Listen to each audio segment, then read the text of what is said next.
What's up, YouTube? Chris coming back with another video. If you're new to the channel, welcome to the channel. This is my G37 build.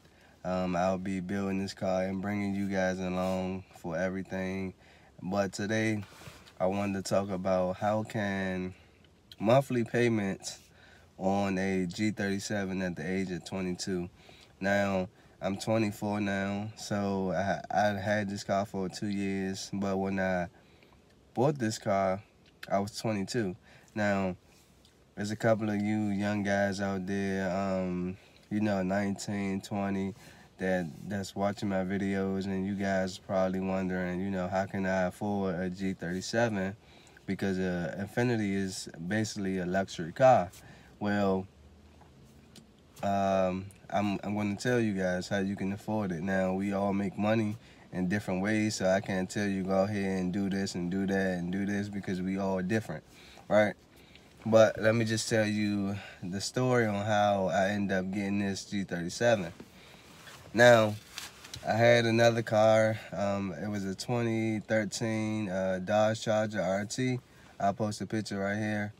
And I had just bought that car, and at the time there was like a lot of recalls coming out with the car, so I had recalls. And then like around 2013, 2012, that's when they had the alternator problem, so my alternator kept getting replaced. If you're not familiar with those 5.7 liter V8s, they produce a lot of oil, and you guys have to have an oil catch can on that car. So I was changing the oil probably every once a week, checking the oil catch can, filling the oil back up, dealing with all the alternator issues. Also, my screen, my dash started going out. I had to take it to the dealership to they basically had to update it.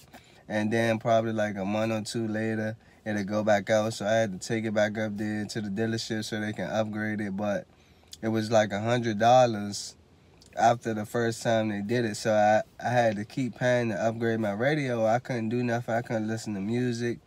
I couldn't use the navigation system. I couldn't do nothing. So I had to pay the $100. So long story short, I ended up going back to the dealership, and I seen this G37, and it was lower than what I was paying monthly.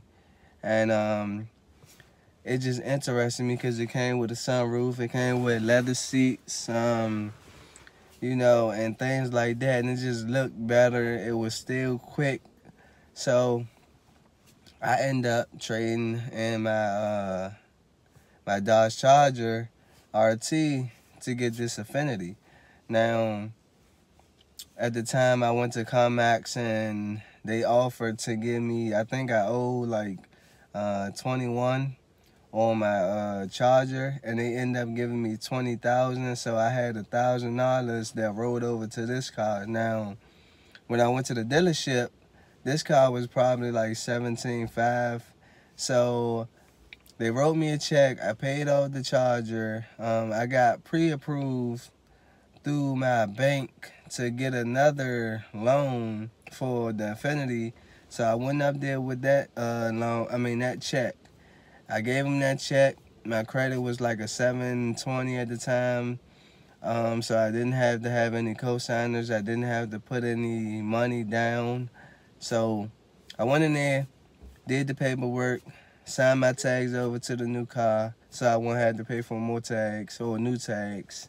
I basically went in there, and that was it. I just did the paperwork. I traded in the old car, and then I rode out with the new car. And that's the thing, guys.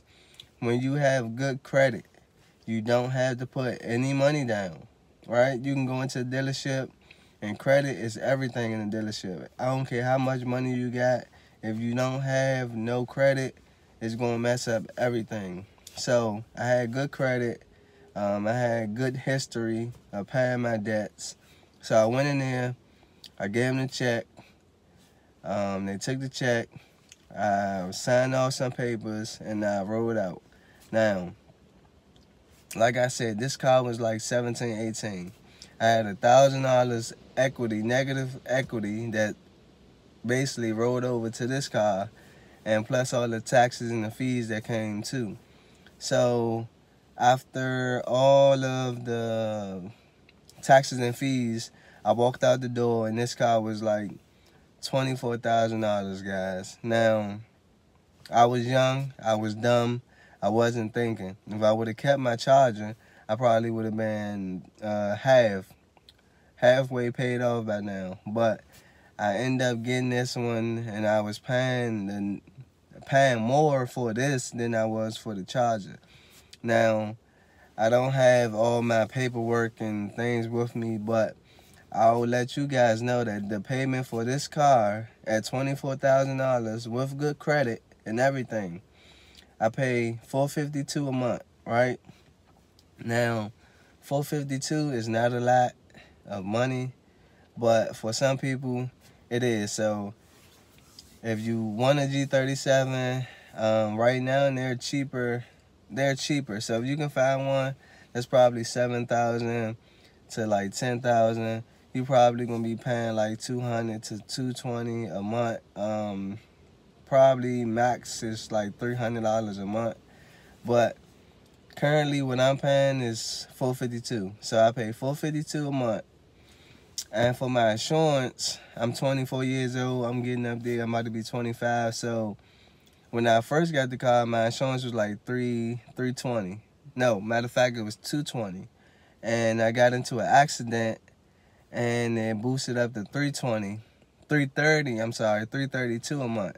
Now, after a year of driving safe and things like that, my insurance has came down to $172, I believe. Yeah, $172.